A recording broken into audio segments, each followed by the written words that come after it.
Hello प्यारे बच्चों, आज हम लोग कक्षा 10 गृह विज्ञान विषय के अंतर्गत पाठ 2 का अध्ययन करेंगे, जिसका शीर्षक है आय, व्यय और बचत।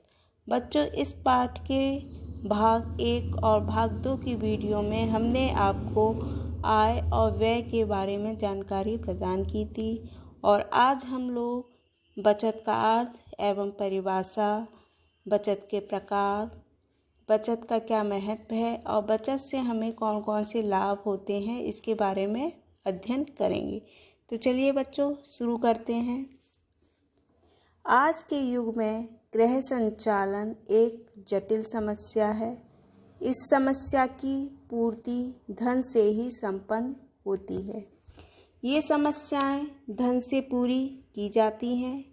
परिवार की आय एक सीमा तक बढ़ाई जा सकती है, परंतु फिर भी उसकी आवश्यकताओं की पूर्ति, उसका स्तर सुधारने हेतु या आकस्मिक संकट आने पर, यानी अचानक से कोई संकट आने पर हमें अनायास ही धन की आवश्यकता पड़ सकती है।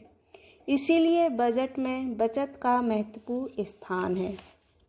घर की आवश्यकताओं को पूरा करने के पश्चात जो धन शेष बचता है वही बचत कहलाती है।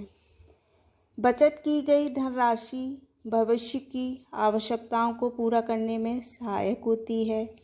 आमदनी आने के साथ ही उसका एक भाग, यानी जो हमारी इनकम है, उसका एक भाग बचत के लिए पृथक कर लेना चाहिए। एक कुशल गृहिणी के लिए परिवार को जितना वर्तमान में व्यवस्थित करना आवश्यक है, उतना ही भविष्य में सुरक्षित रखना भी आवश्यक है। गृहिणी को अपनी आय का कम से कम 10% हिस्सा बचत के रूप में रखना चाहिए। अब है बचत का अर्थ। बचत आय और व्यय का अंतर है, अर्थात कुल आय में से व्यय को घटा देने के पश्चात जो शेष बचता है उसे ही हम बचत कहते हैं। जैसे कि अगर हमारी एक महीने की आमदनी यानी इनकम 20,000 रुपये है और हमारा 17,000 रुपये परिवार की आवश्यकताओं पर खर्च हो जाता है, जो 3,000 रुपये हमारी धनराशि बचती है वह हमारी बचत कहलाती है। परिभाषा वर्गीय के अनुसार भविष्य में खर्च करने के उद्देश्य से वर्तमान व्यय में कटौती करने के फलस्वरूप संचित धनराशि को हम बचत कहते हैं। यानी भविष्य की आवश्यकताओं को पूरा करने के लिए जो हम वर्तमान में खर्चों में कटौती करके जो धनराशि संचित करते हैं, बचाते हैं, उसे हम बचत कहते हैं। बचत को इस प्रकार भी परिभाषित किया जा सकता है कि पारिवारिक आवश्यकताओं को पूर्ण कर लेने के पश्चात जो धन बचाया जाता है उसे हम बचत कहते हैं। अब है बचत के प्रकार। बचत 2 प्रकार की होती है। पहला है ऐच्छिक बचत और दूसरा है अनिवार्य बचत। व्यक्ति अपनी आय में से कुछ न कुछ अवश्य बचाता है, वह अपनी इच्छा से बचाता है। इस प्रकार की बचत ऐच्छिक बचत कहलाती है। नंबर 2 है अनिवार्य बचत। यह बचत अनिवार्य रूप से जो सरकारी कर्मचारी होते हैं उनको सरकार द्वारा कराई जाती है, जैसे अनिवार्य बचत, जीपीएफ, सामूहिक बीमा आदि। अब हम बात करते हैं बचत का क्या महत्व है, यानी बचत का महत्व। दिन प्रतिदिन के मनुष्य के जटिल जीवन से निपटने के लिए तथा जीवन की भावी आवश्यकताओं की पूर्ति करने के लिए प्रत्येक परिवार को बचत करना बहुत ही आवश्यक है। कुछ आवश्यकताएं मनुष्य के जीवन में आकस्मिक होती हैं, यानी अचानक से आ जाती हैं, अनिश्चित होती हैं और इन आवश्यकताओं की पूर्ति हमें तत्काल करनी पड़ती है। उदाहरण के लिए जैसे अचानक व्यक्ति के गंभीर रूप से बीमार पड़ने पर, गृह निर्माण में, बच्चों की उच्च शिक्षा के लिए, विवाह इत्यादि के लिए। इस प्रकार की आवश्यकताओं को केवल प्रारंभिक बचत के माध्यम से ही हम पूरा कर सकते हैं। निम्नलिखित परिस्थितियों में बचत का महत्व बढ़ जाता है। पहला है पारिवारिक आय कम होने में सहायक। कई बार किन्हीं कारणवश परिवार की आय में कमी आ जाती है, जैसे नौकरी छूटने पर, व्यापार में घाटा आने पर, रोगग्रस्त यानी बीमार होने पर। ऐसी परिस्थिति में परिवार की जो बचत है, आवश्यकताओं की पूर्ति उनकी बचत के द्वारा ही करनी पड़ती है। नंबर 2 है शारीरिक असमर्थता में सुरक्षित रखने में सहायक। कभी कभी अचानक दुर्घटनाग्रस्त होने पर, कोई गंभीर बीमारी होने पर वृद्धावस्था में व्यक्ति असहाय हो जाता है, निर्बल हो जाता है और कार्य करके अपना धनोपार्जन नहीं कर सकता है। इस स्थिति में व्यक्ति द्वारा जो की गई बचत है वही उसकी आर्थिक संकट को पूरा करती है। नंबर 3 है भावी व्ययों वृद्धि की पूर्ति में सहायक। कभी कभी आय की वृद्धि के साथ साथ व्यय की पूर्ति नहीं हो पाती, यानी हमारी इनकम तो बढ़ती है लेकिन हमारे जो खर्चे हैं उनकी पूर्ति नहीं हो पाती है और आय की अपेक्षा व्यय अधिक करना पड़ता है, यानी जितनी हमारी इनकम है उससे ज़्यादा हमें खर्च करना पड़ता है।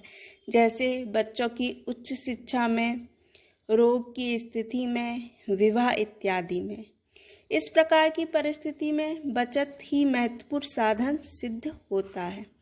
नंबर 4 है आवासीय सुविधा उपलब्ध कराने में सहायक। प्रत्येक परिवार अपने भविष्य के लिए आवासीय सुविधा अवश्य प्राप्त करना चाहता है। हर कोई चाहता है कि उनका अपना घर हो, क्योंकि आवास मनुष्य की मूलभूत आवश्यकता भी है और सामाजिक सुरक्षा के दृष्टिकोण से महत्वपूर्ण भी है। जीवन में आवास बनाने के लिए व्यक्ति एक साथ इतनी ज़्यादा रकम इकट्ठी नहीं कर सकता और ना ही लगा सकता है, अतः थोड़ी थोड़ी नियमित बचत से ही आवासीय उद्देश्य की पूर्ति करता है। नंबर 5 है अतिरिक्त सुविधाएं उपलब्ध कराने में सहायक।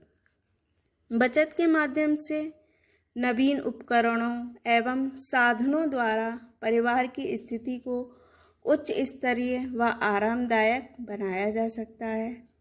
पारिवारिक बचत द्वारा परिवार को विभिन्न प्रकार की जो अतिरिक्त सुविधाएं हैं वो भी उपलब्ध हो सकती हैं। नंबर 6 है राष्ट्रीय योजनाओं के संचालन में सहायक।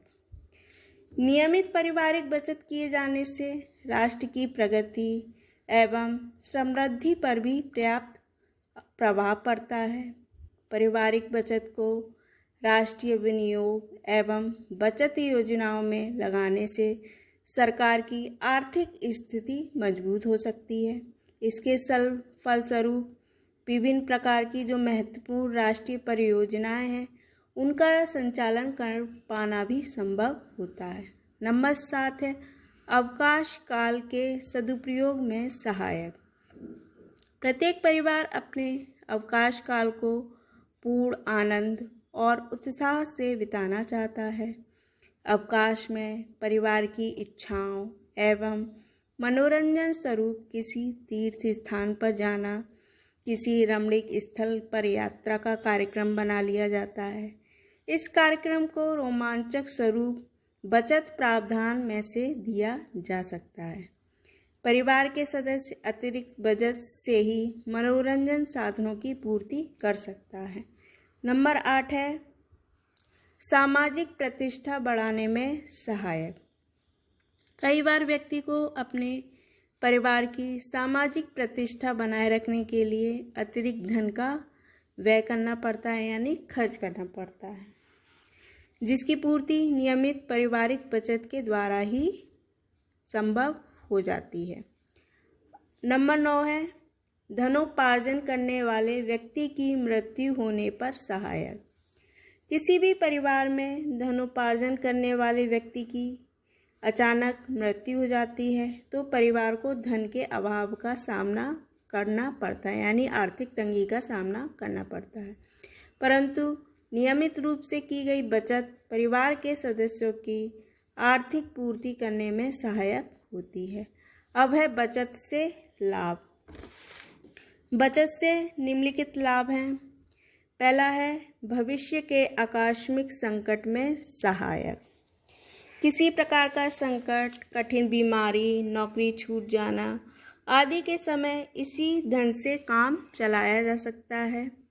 नंबर 2 है पारिवारिक उत्तरदायित्व को निभाने में सहायक, जैसे बच्चों की उच्च शिक्षा, विवाह आदि का प्रबंध बचत से होता है। मकान खरीदना, कार आदि लेना भी बचत द्वारा ही संभव होता है। नंबर 3 है वृद्धावस्था में सुरक्षा। वृद्धावस्था में बच्चों पर आर्थिक दृष्टि से निर्भर या आश्रित नहीं रहना पड़ता है। नंबर 4 है आश्रितों की सहायता।